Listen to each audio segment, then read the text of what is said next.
How to install apps without Apple ID. Hey everybody and welcome back to our channel. So let's get started without any further ado. For that, first of all, open up your settings application in your mobile device. Once you are inside settings, scroll below and then tap on screen time.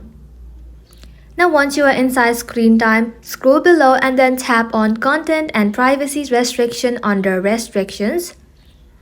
Now once you are here, you'll have to go ahead and toggle on the button that says content and privacy restrictions.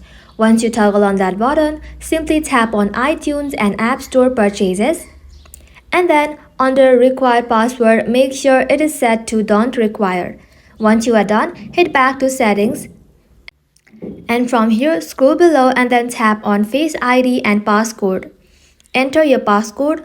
And once you are here, you'll have to simply go ahead and toggle off the button that says iTunes and App Store under Use Face ID for. And soon after you do that, you'll then be able to install apps without Apple ID. And that is how you can do it, guys. Thank you all for watching the video till the very end and stay tuned until our next upload.